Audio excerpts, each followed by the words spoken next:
Republican party of India Athawale के राष्ट्रीय अध्यक्ष माननीय केंद्रीय मंत्री श्री रामदास आठवले जी, उत्तर प्रदेश प्रदेश अध्यक्ष श्री पवन भाई गुप्ता जी के नेतृत्व में आज उत्तर प्रदेश कार्यकारिणी की महत्वपूर्ण समीक्षा बैठक आयोजित की गई।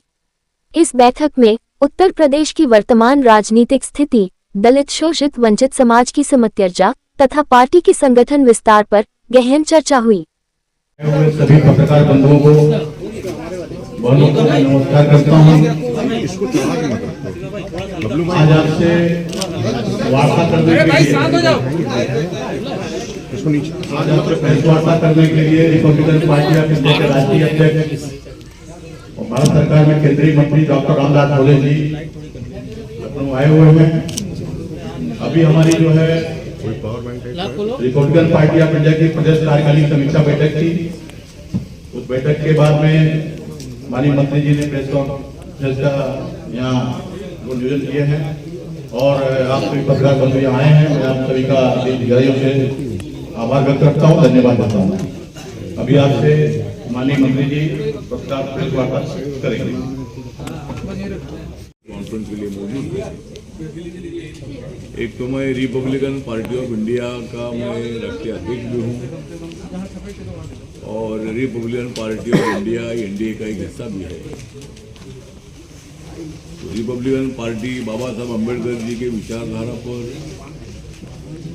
राम मनोहर लोहिया जी की विचारधारा पर, महात्मा ज्योतिबा फुले जी की विचारधारा पर ये पार्टी चलती है। और ये पार्टी का बाबा साहब अम्बेडकर जी का मुख्य उद्देश्य था कि अगर रिपब्लिकन पार्टी चलानी है तो सभी जाति धर्म के लोगों को साथ में लेना चाहिए। संसदीय लोकतंत्र में, संसदीय राजनीति में एक जाति के वोटों से सफलता मिलती नहीं है।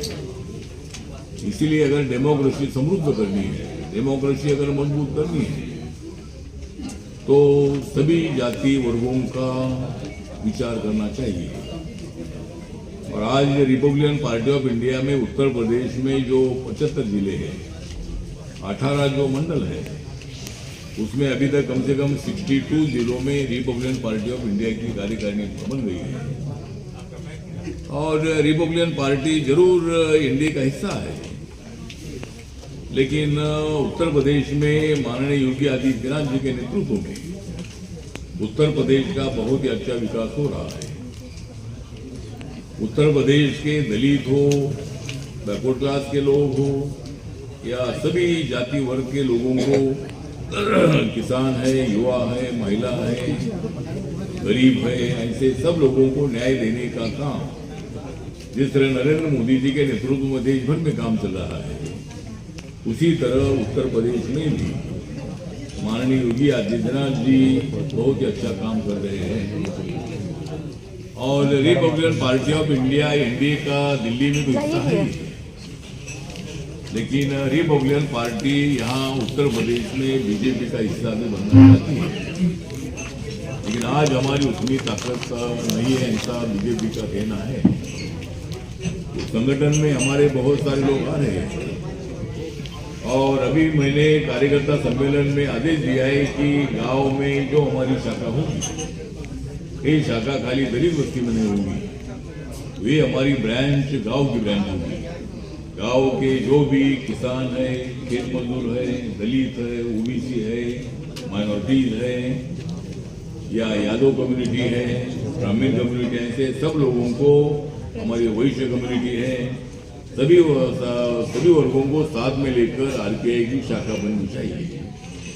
और आने वाले लोकल बॉडीज के जो चुनाव है 2026 में, जो अगले साल में 26 में जो लोकल बॉडी के चुनाव जिला पंचायत, तालुका पंचायत हो रहे हैं, ग्राम पंचायत के, उसमें रिपब्लिकन पार्टी अपने बलबूते पर अनेक जगह पर अपने कैंडिडेट खड़ा करेगी और कुछ जगह पर हमें अच्छी सफलता मिल सकती है। इसी तरह का हमारा प्रयत्न हमारा है। एक तो ये आज हमने ये भी तय किया है कि रिपब्लिकन पार्टी ऑफ इंडिया की एक बड़ी रैली जिसमें 1 लाख से ज्यादा लोग सम्मिलित हो, और वो रैली जो है, ये रैली हमने विशाल रैली के रूप में हमने ये रैली रखी है और ये डिफेंस एक्सपो ग्राउंड जो है, जहाँ मैंने और हमारे पवन गुप्ता के प्रदेश अध्यक्ष ने वो मैदान हमने देखा है। और ये डिफेंस एक्सपो ग्राउंड वृंदावन योजना यहाँ 5 अप्रैल 2026 को रिपब्लिकन पार्टी ऑफ इंडिया की जो बड़ी रैली, विशाल रैली करने का निर्णय आज की बैठक में हमने लिया है। और इस रैली को सफल बनाने का हमारा अवश्य प्रयत्न होगा।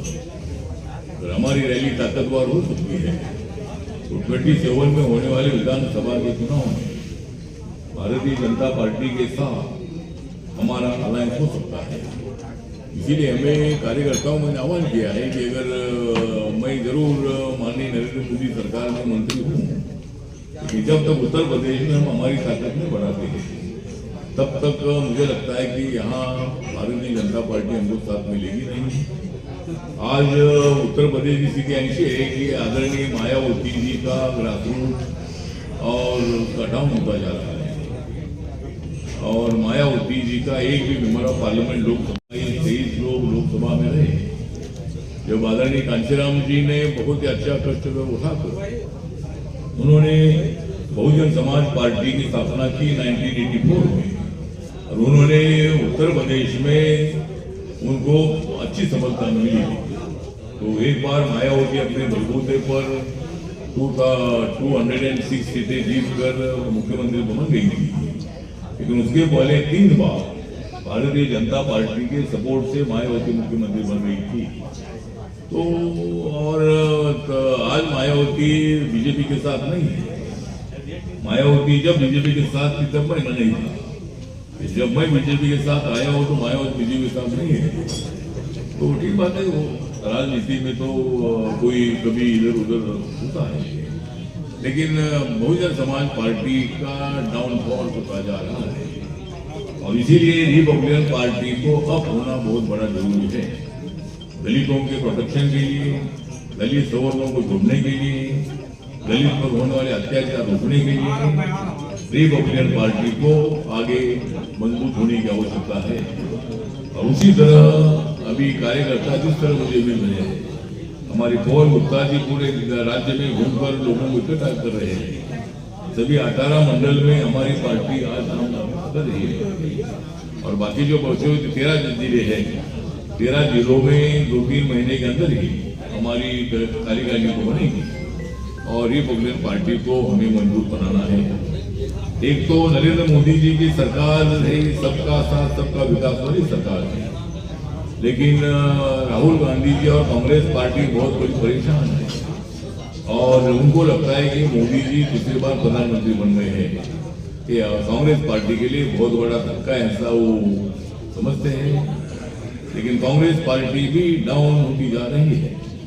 बिहार में कांग्रेस पार्टी की हालत बहुत ही डाउन रही और लोकसभा में संविधान बदलेगा इसका प्रचार करते करते उन्होंने वोट चोरी करने का काम किया। और इसीलिए राहुल गांधी जी जो वोट चोरी होता है ऐसा बोल रहे हैं। जो SIR है, ये SIR इसलिए है कि बोगस वोटिंग नहीं होना चाहिए। एक आदमी ने 2 बार 3 बार वोटिंग नहीं करना चाहिए। जो अपने देश का नागरिक नहीं है, जिन्होंने गलत पेपर देकर वोटिंग लिस्ट में नाम डाला है, ऐसा भी नहीं होना चाहिए। तो देश का नागरिक उसको वोटिंग करने का अधिकार है। लेकिन इसीलिए SIR जो है ये वोटिंग लिस्ट पारदर्शी बनाने के लिए SIR है। लेकिन कांग्रेस सहित हमारी समाजवादी पार्टी जो है, माननीय अखिलेश यादव जी, मतलब उनकी लोकसभा में ज्यादा सीटें आई उनको बधाई है, लेकिन अखिलेश यादव जी ने कांग्रेस पार्टी का साथ छोड़ना चाहिए। सामने शक्ति प्रदर्शन होगा कि आपने अगर 2027 में अलायंस हमारे साथ नहीं किया तो आपको नुकसान हो सकता है यूपी सरकार को। नहीं, नुकसान के विषय नहीं है। नुकसान के लिए नहीं, हम तो चाहते हैं कि भाई भारतीय जनता पार्टी के साथ और इंडिया के साथ RPI का अलायंस हो, लेकिन अभी तक उतनी ताकत हमारी नहीं है, ऐसा बीजेपी का मानना है। और बीजेपी को लगता है कि सारा दलित वोट मायावती के साथ है, BSP के साथ है, तो RPI को लेने से क्या फायदा है। जैसे अनुप्रिया पटेल जी कुर्मी वोट के लिए उनके साथ है, निषाद होट के लिए उनके साथ है, राजभर होट के लिए उनके साथ है, और हमारे कुशवाहा होट के लिए उनके साथ है। लेकिन आरपीआई को लेने से हमको फायदा ना, ऐसा उनका मानना है, क्योंकि अभी हमारी ताकत उतनी नहीं है। इसलिए 5 अप्रैल की रैली अगर हमारी बड़ी होती है तो जरूर भारतीय जनता पार्टी हमको साथ देने का विचार करेगी और हम उनके साथ अलायंस में जाएगी।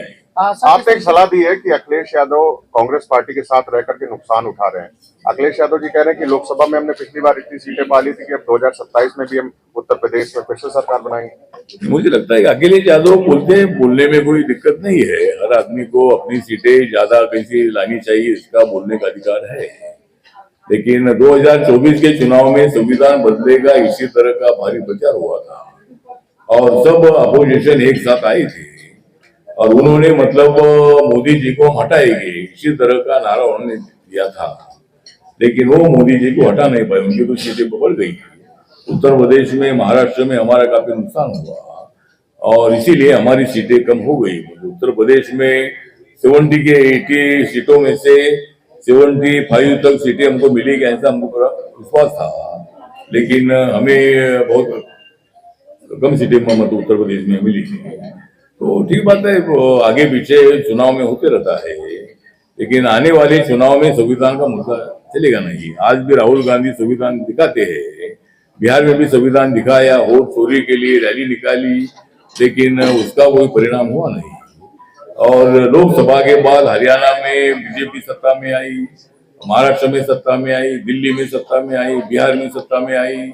तो इसीलिए लोगों के मन में अभी संविधान बदलेगा ये विचार बिल्कुल नहीं है। इसीलिए दूसरा वोट चोरी का मुद्दा राहुल गांधी ने, अपोजिशन ने निकाला, लेकिन उसका कोई फायदा उनको हुआ नहीं है।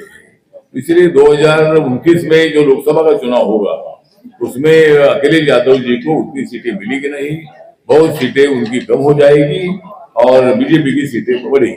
मंत्री जी बिहार की बात कर रहे हैं, एनडीए की बात कर रहे हैं, नीतीश जी ने मतलब महिला अभ्यर्थी थी उसका बुर्खा हटा दिया, इसको आप कैसे देखते हैं? अभी मुझे लगता है कि नीतीश कुमार जी एक सीनियर सिटीजन भी है, बड़े नेता भी है। शायद अभी उन्होंने मतलब वो सब लोगों ने टीवी में देखा है, उसमें उनकी कोई भावना ऐसी को होगी ऐसा बिल्कुल नहीं है। लेकिन जो हुआ है वो उतना ठीक नहीं है। लेकिन जिस तरह अखिलेश यादव और जो अखिलेश यादव नहीं, लेकिन जो अपोजिशन वाले जो उसका विषय बना रहे हैं वैसा विषय नहीं बनाना चाहिए। मतलब नीतीश कुमार जी ने मुस्लिम कम्युनिटी को हमेशा सपोर्ट किया है और मुस्लिम कम्युनिटी ने भी नीतीश कुमार जी को बहुत बार वोटिंग करने का भी प्रयत्न किया है। उसमें ऐसे कोई भावना उनकी नहीं थी, लेकिन जो हुआ उतना ठीक नहीं हुआ। सर, जिस तरीके से आप बहुजन समाज पार्टी की जगह लेने की बात कर रहे हैं, उसी बीच अगर दूसरी पार्टी की बात करें, आजाद समाज पार्टी, वो उभरते हुए नेता दिख रहे हैं दलितों को लेकर, तो आपको किस तरीके से लगता है कि जो पिछड़ा वर्ग है वो आपके साथ आएगा और आप बहुजन की पार्टी की जगह ले सकेंगे? मुझे लगता है कि चंद्रशेखर आजाद हमारे मित्र हैं, वो अपनी पार्टी बढ़ा रहे हैं